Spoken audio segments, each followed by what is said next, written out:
Jornal Câmara dos Deputados.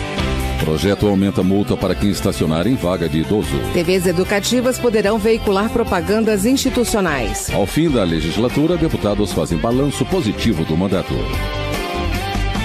Boa noite.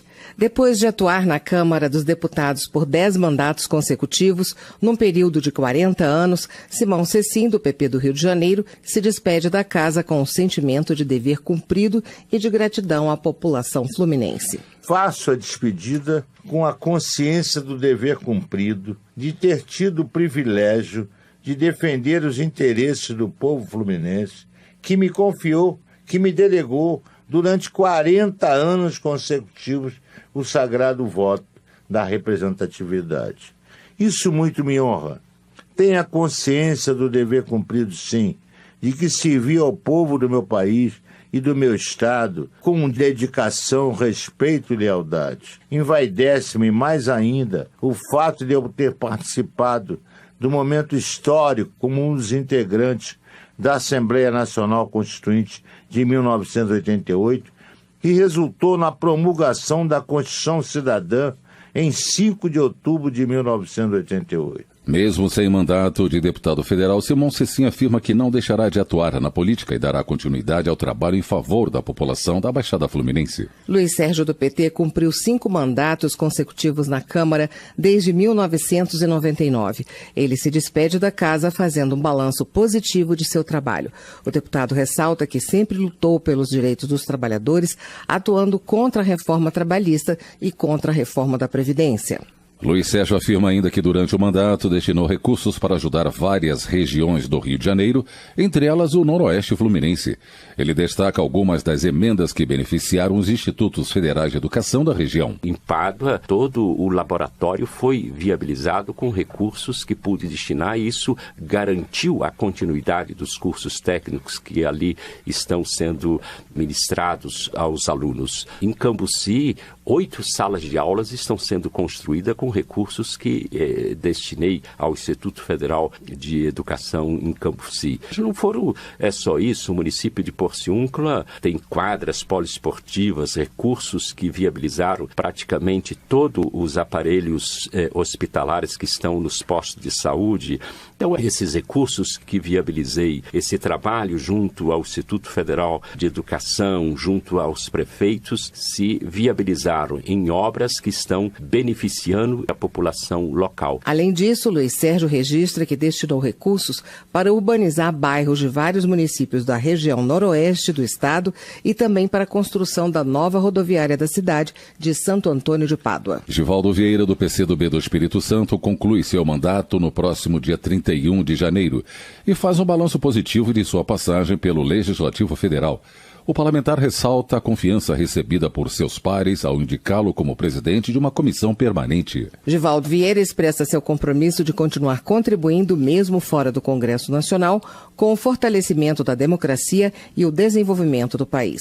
Tive oportunidades aqui muito gratificantes, como ter sido presidente de uma comissão permanente, que é a Comissão de Desenvolvimento Urbano, o que é raro para o primeiro mandato, porque as comissões permanentes têm muita relevância na Câmara e, através dela, debater muitos assuntos de interesse da sociedade brasileira, especialmente das cidades, né? A CDU, no nosso mandato, em 2017, como presidente, ela voltou a se abrir para os movimentos sociais, voltou a ser uma caixa de ressonância das grandes questões das cidades, ouvindo não só grupos fechados e grupos políticos distintos, mas ouvindo a todas as representações com questões relativas às cidades. Concluo o mandato com o sentimento de dever cumprido e motivado sempre com a vontade de contribuir no processo democrático e ajudar a sociedade brasileira, ao meu estado do Espírito Santo, ao meu município, para encontrar o melhor caminho. Raquel Muniz, do PSD, afirma que está satisfeita com o trabalho feito em 4 anos de mandato na Câmara.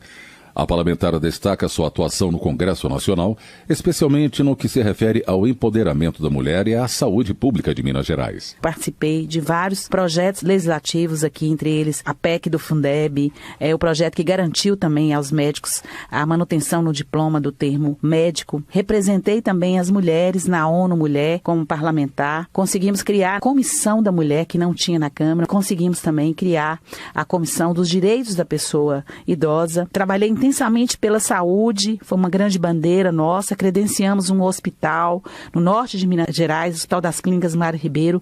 Garantimos também o credenciamento das UTI neonatal e adulto do Hospital Mário Ribeiro. Levamos saúde também para o Noroeste, através do Hospital em Patos de Minas, Hospital São Lucas. Enfim, deixo aqui um legado da minha ação junto aos ministérios que levou recursos às regiões mais carentes de Minas Gerais. Raquel Muniz informa ainda que coordenou a comissão externa criada em 2017 para estudar a crise hídrica em Minas Gerais. Segundo ela, o colegiado apresentou sugestões para enfrentar o problema e acompanhou a destinação de recursos para a revitalização dos rios do estado. Educação. As TVs educativas poderão ser autorizadas a divulgar propagandas institucionais na grade de programação se um projeto em tramitação na Câmara for aprovado. Saiba mais sobre o assunto na reportagem de Carla Alessandra. Está pronto para ser votado no plenário da Câmara o projeto que permite que as TVs educativas veiculem propagandas institucionais no limite de 15% de sua programação. As rádios e TVs educativas são destinadas à transmissão de programas educativos culturais que atuam em conjunto com sistemas de ensino de qualquer nível ou modalidade. Essas emissoras têm por objetivo a educação básica e superior, a educação permanente e a formação para o trabalho, além de abranger as atividades de divulgação educacional, cultural, pedagógica e de orientação profissional. Segundo o texto, que foi modificado na Comissão de Cultura, a propaganda institucional é aquela com informações prestadas ao cidadão por órgãos de poderes públicos ou organizações não governamentais sobre sua atuação na área de responsabilidade social.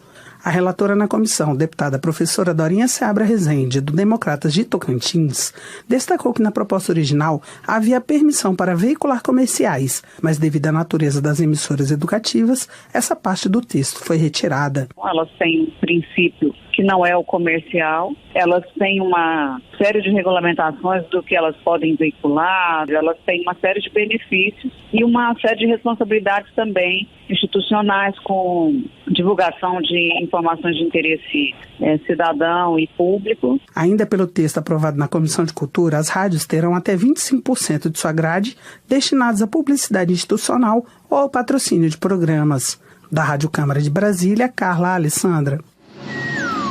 O Câmara Mirim 2019 já abriu as inscrições para educadores de alunos do 5º ao 9º ano. Os professores e coordenadores vão poder se inscrever em 2 modalidades. Educadores parceiros para aqueles que já participaram de edições anteriores e novos educadores para aqueles que vêm pela primeira vez. Para se inscrever, os educadores devem mandar um e-mail para câmaramirim@câmara.leg.br com o seguinte tema: como podemos estimular o diálogo em sala de aula e preparar os estudantes para um debate em que prevaleça o respeito. As inscrições terminam dia 25 de janeiro. Acesse plenarinho.leg.br Câmara Mirim ou pelo telefone 61 3216 1804. Justiça. O projeto de André Figueiredo, do PDT do Ceará, estabelece prazo de 180 dias, prorrogável por igual período, para julgamento de mérito do Supremo Tribunal Federal, depois de concessão de medida cautelar. O prazo vale para ação direta de inconstitucionalidade, arguição de descumprimento de preceito fundamental ou mandado de segurança. Caso não haja decisão de mérito no prazo, a liminar perderá a eficácia. Segundo André Figueiredo, a proposta visa dar celeridade ao judiciário, impedindo que decisões monocráticas de ministros do Supremo se estendam por muito tempo. O parlamentar entende que a morosidade tem causado prejuízos aos entes da federação e à população de uma forma geral. São decisões monocráticas que chegam ao disparate, às vezes, de perdurar 21 anos, né? E isso faz com que os entes federativos, eles se prejudiquem. É o caso, por exemplo, da decisão que foi tomada depois de ser votado no Congresso Nacional a melhor repartição dos royalties do pré-sal e que uma decisão monocrática acabou sustando isso e vários estados e municípios estão perdendo. Da mesma forma, mais recentemente, o projeto que determina que as receitas oriundas da prestação de serviço de planos de saúde, de seguradoras, que elas também possam ser recolhidas no município de destino do serviço, não no município sede da empresa que presta o serviço. Então, nós determinamos que teremos um prazo de 180 dias e, consequentemente, nós vamos ter maior celeridade para apreciar decisões monocráticas, no caso, que se extrapolem todos esses prazos. Segurança Pública. Presidente da Frente Parlamentar Mista de Controle e Desenvolvimento das Fronteiras, Marcos Reategui, do PSD do Amapá, afirma que a busca por soluções para os conflitos nas regiões de fronteira é urgente. Para o deputado, é importante não só garantir investimentos, mas também ter a atenção das autoridades para enfrentar os crimes mais comuns na região de fronteira, como o tráfico de drogas e armas e o contrabando. Só assim ele acredita que será possível reduzir a criminalidade no Brasil. Nós temos aqui 16.800 quilômetros de fronteira seca. Esse espaço de fronteira seca é 2 vezes, por exemplo, a fronteira entre Estados Unidos e México. Nós precisamos concentrar um trabalho repressivo e preventivo de maneira que a gente possa realmente solucionar esse crime. Veja, não tem, que eu conheça, nenhum membro do Ministério Público, seja estadual ou federal, que esteja efetivamente investigando esses crimes principais. Por exemplo, crime de tráfico de drogas, crime de tráfico de armas. Não tem hoje o Ministério Público à frente das investigações. Hoje o Ministério Público se interessa muito pelo crime do colarinho branco. Então, esses recursos que são usados para o combate do crime sejam utilizados de uma forma mais proporcional. Se fizer as contas, só o descaminho do cigarro gera para o país um prejuízo absurdo. Sem esse combate, nós não temos como resolver os problemas da criminalidade no Brasil. Outro ponto que Marcos Reategui defende é a integração entre as polícias e a Receita Federal para combater o contrabando, o tráfico e o crime organizado. Economia. A Agência Nacional de Petróleo determina que a distribuição do etanol produzido no Brasil só pode ser feita pelas distribuidoras autorizadas. Giovanni Queiroz, do PDT do Pará, discorda da restrição e argumenta que o álcool poderia sair da usina diretamente para os postos. Giovanni Queiroz observa que a intermediação das distribuidoras encarece o valor do produto final para o consumidor em pelo menos 25%. O parlamentar pede que a ANP reveja a exigência e permita que as usinas vendam o etanol aos postos de combustíveis. O álcool hidratado, que já sai pronto da usina, vai para a distribuidora. Por que vai para a distribuidora, anda 400, 500 quilômetros, depois retorna por aquele posto que está a 500 metros da usina que produz o álcool? Isso é um absurdo. E tem mais um atravessador no meio. Então, se a indústria puder distribuir seu próprio produto, diminuiria um custo para nós, consumidores, de 25%. Não faz sentido esse cartel montado para que só as distribuidoras possam fazer a distribuição do álcool produzido pela indústria, que já produz em condições de ser entregue no posto. Então, nós estamos, assim, fazendo um projeto de indicação para que a ANP reveja sua normativa interna, para nós quebrarmos esse cartel e liberarmos as produtoras de álcool para que forneçam diretamente nos postos de distribuição pelo Brasil afora, e aí nós vamos ter um produto bem mais barato no tanque dos nossos veículos. Com a redução do preço do álcool, Giovanni Queiroz ressalta que os consumidores usariam mais o etanol, que é um combustível limpo, além de economizar recursos da União na importação de produtos derivados de petróleo, permitindo assim um superávit na balança comercial. Desenvolvimento regional. Está em análise no Congresso Nacional o projeto de Jundiaí do MDB de São Paulo, que pretende garantir mais investimentos no saneamento básico. A proposta prevê a aplicação do valor devido a título de contribuições para o PIS, PASEP e COFINS, na construção ou ampliação de sistemas de captação, tratamento e distribuição de água ou de coleta de esgotos sanitários. O parlamentar explica que o Tesouro Nacional recebe aporte anual de aproximadamente 2 bilhões de reais, decorrentes do recolhimento de PIS, PASEC e COFINS de empresas que prestam serviços públicos de saneamento básico. Porém, o deputado afirma que parte desse dinheiro é perdida devido à ineficiência dos processos administrativos. O objetivo do projeto, segundo Jundiaí, é estabelecer um canal direto para investimentos em água e esgoto.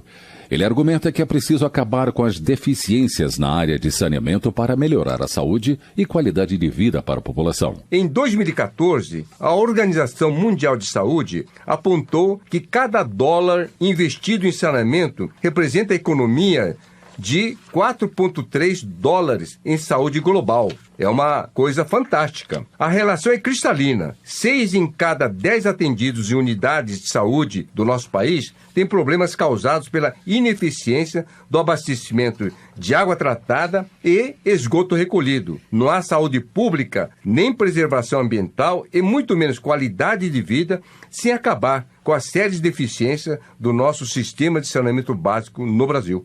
Medida provisória transformada em lei em 2017 estabelece regras para a regularização de terras da União ocupadas na Amazônia Legal e disciplina novos procedimentos para a regularização fundiária urbana. Quando o texto foi analisado na Câmara, Isalci Lucas, do PSDB, sugeriu emendas que também facilitassem a regularização de terras no Distrito Federal. Uma das emendas de Isalci Lucas, aprovada na lei, institui a escritura gratuita para pessoas de baixa renda que atendam às condições exigidas na lei. O benefício é para moradores de áreas de regularização de interesse social do Distrito Federal. Pessoas que moram em áreas irregulares, sujeitas a derrubadas constantemente. Nós temos em Brasília centenas de condomínios e que agora a lei vai facilitar muito a regularização para que as pessoas possam também ter sua escritura. É uma lei que veio, de fato, regularizar as terras do país. E eu consegui aqui na Câmara tudo que era necessário aqui no Distrito Federal para regularizar, nós aprovamos, apresentei várias emendas, foram todas aprovadas e vai agora facilitar muito a regularização. Inclusive, nas áreas de interesse social, vai ser totalmente gratuita, exatamente para aquelas pessoas mais carentes. Então foi um projeto muito bom e que vai trazer novos investimentos, você vai ter também uma série de imóveis regularizados e que vai gerar também receita para o governo de IPTU. E isso é muito bom para todo mundo. Transportes. Avança na Câmara projeto que aumenta o valor da multa para quem estacionar em vaga reservada para idoso ou para pessoa com deficiência. O projeto já foi aprovado nas comissões de defesa dos direitos da pessoa idosa e de viação e transportes, como mostra a reportagem de Mônica Tati. O motorista que estacionar indevidamente em vaga destinada a idoso ou pessoa com deficiência poderá ter a multa aumentada em 5 vezes. A proposta está em projeto em tramitação na Câmara dos Deputados. O texto prevê ainda que, caso haja reincidência no prazo de 12 meses, o condutor tenha suspenso o direito de dirigir e pague em dobro o valor da multa que já foi aplicada. O projeto altera o Código de Trânsito Brasileiro. Atualmente, a legislação já prevê a infração como gravíssima, punida com multa. A proposta original do deputado Pedro Vilela, do PSDB de Alagoas, previa detenção de 6 meses a 2 anos para o motorista que cometesse a infração. No entanto, a relatora na Comissão de Defesa dos Direitos da Pessoa Idosa, a deputada Leandre, do PV do Paraná, considerou a punição desproporcional. Ela acredita que o aumento da multa já é capaz de reduzir o problema. Nós entendemos que a forma mais educativa é aquela que mexe no bolso. Nós temos a lei seca, um exemplo disso, que só teve uma diminuição significativa quando a multa pecuniária ela foi majorada, foi aumentada muitas vezes. Então, a pessoa senta no bolso e isso com certeza educa o condutor para não estacionar nessas vagas. Leandre ressalta que o direito a vagas especiais não é um privilégio, mas busca diminuir as dificuldades inerentes a idosos e deficientes. O servidor público aposentado Carlos Pereira concorda. Ele relata a dificuldade para encontrar vagas privativas para idosos e que as poucas que existem geralmente são ocupadas por pessoas que não têm direito ao estacionamento especial. Não é um privilégio, não. É uma conquista, porque eu não sei quem fez essa crítica de dizer que é privilégio. Eu quero ver chegar a 60 anos ou 60 ou 70, né? Para saber a dificuldade que a gente tem de se locomover dentro da cidade, né? Então, a gente tem dificuldade. Então, eu vejo que todo mundo vai ficar velho um dia, né? E vai ter que passar por isso. As alterações propostas pela Comissão de Defesa dos Direitos da Pessoa Idosa foram mantidas pelos deputados da Comissão de Viação e Transportes. O projeto ainda será analisado pela Comissão de Constituição e Justiça e, se for aprovado, pode seguir direto ao Senado Federal. Da Rádio Câmara de Brasília, Mônica Tati. Termina aqui o Jornal Câmara dos Deputados com trabalhos técnicos de Everson Urani e locução de Paulo Gonçalves e Tessia Guimarães. Boa noite para você. A Voz do Brasil está de volta amanhã. Boa noite. Você ouviu A Voz do Brasil. Boa noite.